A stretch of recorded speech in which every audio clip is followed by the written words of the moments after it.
Alors, petite piqûre de rappel pour traduire la notion de environ vers en japonais.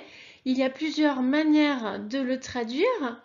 Les deux premières notions que l'on apprend en japonais, ce sont goro et gurai, si tu te souviens bien. Donc, pour exprimer le environ, par exemple, hier je me suis couché vers 23 heures, ou ces chaussures coûtaient environ 1000 yens, on va utiliser soit l'une soit l'autre de ces notions.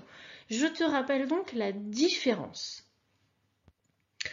Goro, tout d'abord, s'utilise après un marqueur de temps, c'est-à-dire une date, une année ou une heure, et remplace souvent alors le ni.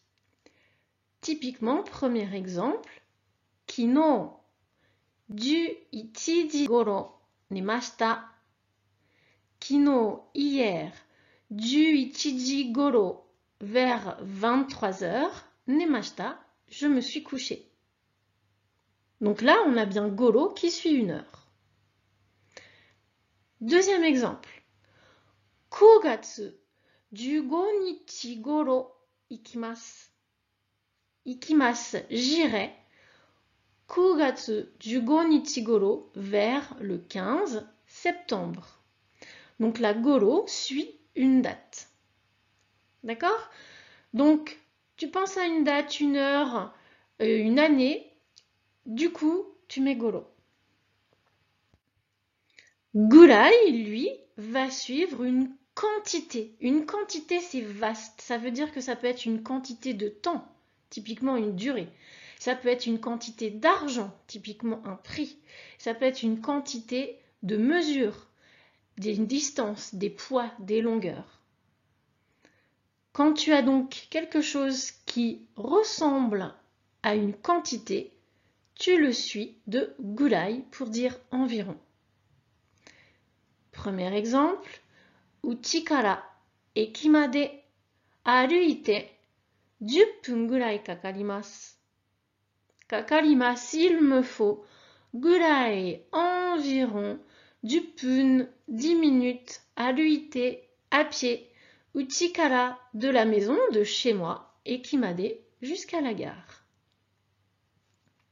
Et là, on a bien gurai qui suit une quantité de temps, 10 minutes, c'est une quantité. Exemple 2. Kono kutsu wa 1000 yen gurai deshita.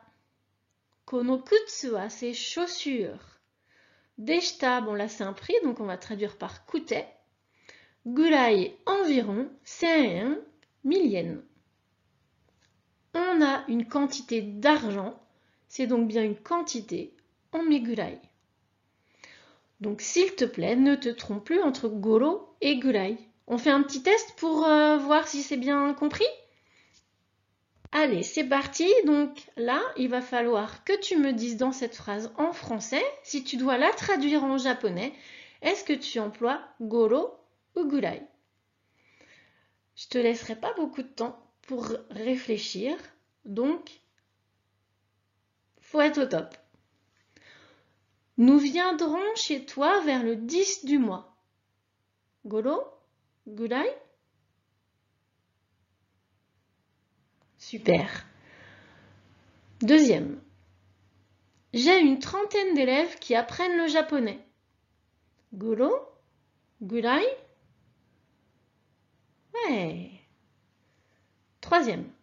J'arrive vers midi. Goro? Gurai? Bien. Quatrième. Ma valise pèse environ 20 kg. Goro? Gurai? Top! La cinquième. Je pars au Japon une quinzaine de jours. Goro? Gurai?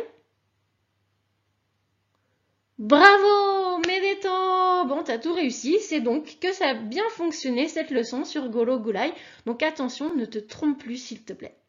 Allez, j'espère que cette vidéo t'a plu. Si c'est le cas, pense à mettre un petit pouce et à t'abonner évidemment à ma chaîne si ce n'est pas déjà fait. Et je te dis à bientôt. Matane!